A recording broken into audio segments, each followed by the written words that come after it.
Hi mga mare! Eto na nga mga mare, after ng 2 araw namin na day off, balik sa pagtitinda na nga ang pamilyang ito. 2 araw na yung day off namin pero parang wala pa rin kaming pahinga. Charing. Ganap nga pala namin to kahapon, Wednesday mga mare, and yun nga pala yung umpisa ng pagtitinda namin. Wednesday to Sunday nga pala kami open mga mare, and Monday, Tuesday nga pala ang aming pahinga. Yes, 2 days talaga ang pahinga mga mare dahil hindi talaga kakayanin ng 1 day. Dati nanghihinayang pa kami dahil 2 araw yung day off namin. Ngayon mga mare, talagang sasabihin namin, deserve namin ng pahinga. Para kahit papaano naman 'di ba, hindi ngarag na ngarag ang katawang lupa ng pamilyang ito. Dahil alam nyo naman na bukod sa mga almusal na tinitinda namin na ito, ay meron kami mga bilao orders. Kaya sa isang linggo, yung 5 araw na pagtitinda namin, ay talaga namang paguran, puyatan, talaga namang walang pahingahan yun. And yung 2 days naming pahinga mga mare, ay ginagawa na rin namin yung restock day. Gumagawa kami ng lumpiang Shanghai at ginagawa ko na yung mga ibang obligasyon ko pa sa buhay. Diyos ko mga mare, ako din naaamin sa sarili ko dahil hindi ko din alam kung paano ko napagkakasya lahat ng oras ko sa lahat ng gawain ko. Dahil tindera na ng almusal yung mama mo, nagbibila orders pa, nagbablog pa, tapos affiliate din yan siya. At syempre, wag niyong kalimutan, isa rin akong nanay at asawa. Sobrang thankful ko na lang din talaga dahil napaka-bless ko sa mag-ama ko. Lalong-lalo na sa Diyosawa ko mga mare, Diyos ko, halos lahat nga ng mga paninda naming kakanin, halos siya na yung nagluluto. Kaya napakarami ko pang ibang nagagawa sa buhay dahil sa kanina talaga. Pero walang perfect na relasyon mga mare, minsan ay warla din kami niyan. Oo, yan, ang dami ko na naman ngang nachika sa inyo at paubos na ang spaghetti. Medyo matumal nga kahapon kasi late na to mga mare, mga mag-aalas 9 na pero may paninda pa rin kami. Konting ang natirang pansit at sopas mga mare at naipamigay na nga lang sa mga kapitbahay. Anyway, ito naman yung ganap ko kaninang umaga pagkagising ko. Nilabas ko na nga sa freezer namin itong mga lumpiang Shanghai na ginawa namin kahapon. Wala nga kami gaanong mga pa-order kahapon kaya ito naisipan ko na lang nga mag-restock ng aming lumpiang Shanghai dahil ubos na talaga mga mare. O diba, parang nung isang araw lang mga mare, pinakita ko sa inyo na gumawa kami ng lumpiang Shanghai at eto na naman, nag-restock na naman tayo. Ganon nga kabili yung lumpiang Shanghai namin mga mare, kaya naman kung gusto mong matikman, mag-message ka na, bumili ka na sa amin ng sample pack namin. 185 pesos per pack lang mga mare and 30 pieces na yun. At 350 grams na yun mga mare, kaya naman sulit na lalo na at napakamahal na mga ingredients ngayon, Diyos ko. Lulang-lula nga kami sa pamimili namin kahapon dahil grabe talaga, karos pa lang nasa 250 na ang kilo. Naghanap-hanap nga kami mga mare ng may mabibilan kaming mura at meron nga kami nahanap na 180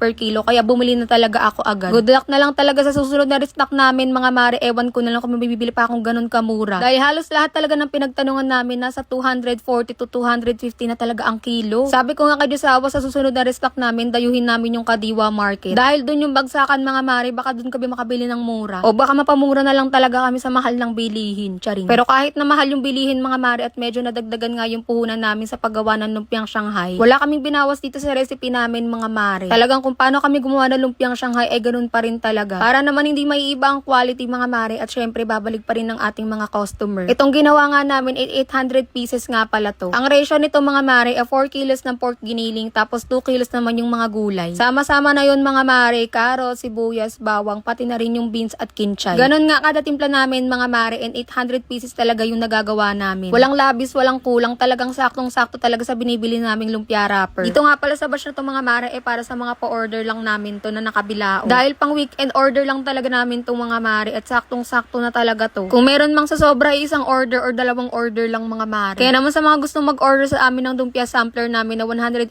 per pack mga mare, ay mag-message na kayo at magpa-reserve na. Anyway, eto na mga mare at naibalot na nga namin lahat tapos binitimbang na lang isa-isa ni Diyosawa para naman makita namin kung pare-parehas ng timbang. Baka mamaya kasi inapasobra ko ng lagay. Pero so far hindi naman ako naduling kahit medyo hilo-hilo pa ako. Hindi nga ako nakasama magtinda kanina ng almusal mga mare dahil ako'y nahihilo talaga. Anyway, ito nga yung 70 pieces mga mare, almost 1 kilo na yan siya. At yan nga po pala ang kasama sa bundle 3499. O siya, yun lang muna ang chika for today's video, sa susunod ulit.